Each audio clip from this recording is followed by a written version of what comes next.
آغاز میں سب سے پہلے آپ کو خبر دیں، سی ٹی ڈی سوات کا بری کوٹ میں انٹیلیجنس بیسڈ آپریشن، فتنہ الخوارج کے 3 دہشت گرد ہلاک۔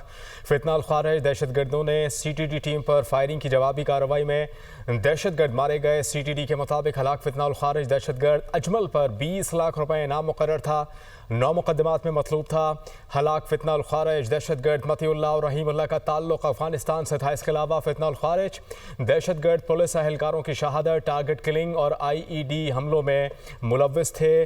آپ کو بتا رہے ہیں کہ کاؤنٹر ٹیررزم ڈپارٹمنٹ سوات کا بری کوٹ میں انٹیلیجنس بیسڈ آپریشن ہوا۔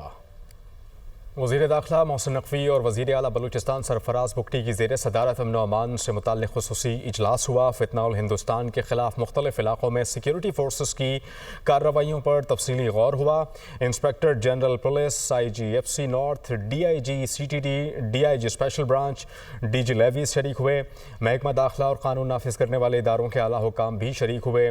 وزیر اعلیٰ سرفراز بگٹی نے امن و امان کی مجموعی صورتحال اور سیکیورٹی اقدامات پر بریفنگ دی، صوبائی ایکشن پلان پر عمل درآمد اور اس میں درپیش رکاوٹوں کا جائزہ لیا۔ اس کے علاوہ محسن نقوی نے کہا کہ فتنہ الہندوستان کے دہشت گردوں کا انجام عبرتناک موت ہے۔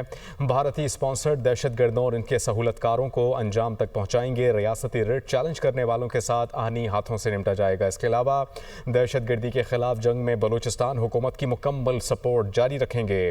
پاکستان دشمن عناصر کے لیے زمین تنگ کر دی گئی ہے۔ وفاق اور صوبائی حکومت متفق۔ میر سرفراز بگٹی نے کہا کہ یہ جنگ سیکیورٹی فورسز کی نہیں، پوری قوم کی جنگ ہے۔ دہشت گردی میں ملوث عناصر کے خلاف کارروائیاں مزید تیز کر دی گئی ہیں۔ خبروں کا سلسلہ آگے بڑھائیں اور آپ کو بتائیں، وزیر خارجہ اسحاق ڈار نے امریکی تھنک ٹینک اٹلانٹک کونسل میں گفتگو کرتے ہوئے کہا کہ امریکہ سے بات چیت جاری ہے، تجارتی معاہدہ جلد ہو جائے گا۔ پاکستان امریکہ کے ساتھ ٹریڈ چاہتا ہے، ایڈ نہیں۔ بولے بھارت نے بغیر ثبوت پہلگام واقعے کا الزام پاکستان پر لگایا۔ 10 مئی کو اپنی خود مختاری کے لیے آپریشن ختم کیا۔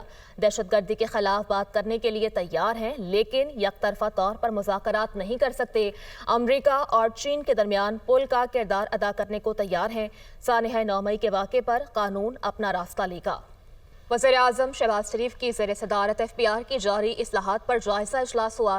ایف بی آر میں جدید اور عالمی معیار کے ڈیجیٹل ایکو سسٹم کی تشکیل کی منظوری، عالمی شہرت یافتہ ماہرین کی خدمات لینے کی ہدایت کی گئی۔ شہباز شریف نے کہا کہ ایف بی آر کی جاری اصلاحات کے ثمرات کی بدولت معیشت مثبت سمت میں گامزن ہے۔ صرف ڈیجیٹائزیشن ہی نہیں، نئے نظام کو تقویت دینے کے لیے پورا ڈیجیٹل ایکو سسٹم بنایا جائے۔ خام مال کی تیاری، درآمد، مصنوعات کی مینوفیکچرنگ اور صارف کی خریداری تک کے تمام ڈیٹا کو ایک ہی سسٹم سے منسلک کیا جائے۔ بلیٹن میں اب بات کر لیتے ہیں سیلاب اور اس سے ہونے والی تباہ کاریوں کی۔ Provincial disaster management authority Punjab کی دریائے چناب اور جہلم اور ملحقہ ندی نالوں میں سیلاب کی وارننگ جاری۔ دریائے چناب اور جہلم میں نچلے درمیانے درجے کی سیلابی صورتحال کا خدشہ ہے۔ Provincial disaster management authority Punjab کے مطابق 28 سے 31 جولائی تک دریائے چناب اور جہلم میں پانی کے غیر معمولی اضافے کا خدشہ ہے۔ پی ڈی ایم پنجاب کا راولپنڈی، گجرانوالہ، سرگودھا، فیصل آباد، ملتان اور ڈیرہ غازی خان کی کمشنرز کو الرٹ۔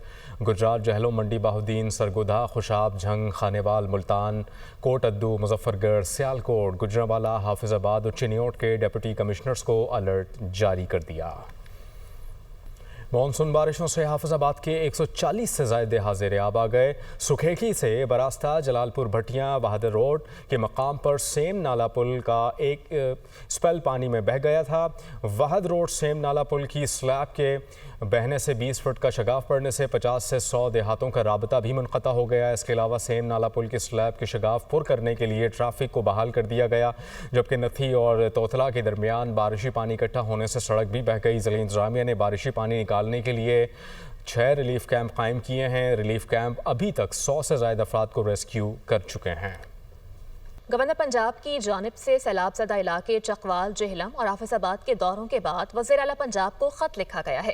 سیلاب سے متاثرہ علاقوں کو آفت زدہ قرار دیا جائے۔ خط کے متن کے مطابق جلد از جلد سیلاب سے ہونے والے نقصانات کے لیے اقدامات اٹھائے جائیں۔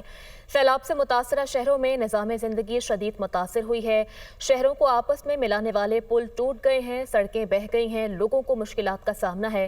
غریب لوگوں کے گھر، مویشی اور قیمتی سامان سیلابی ریلے میں بہہ گئے ہیں۔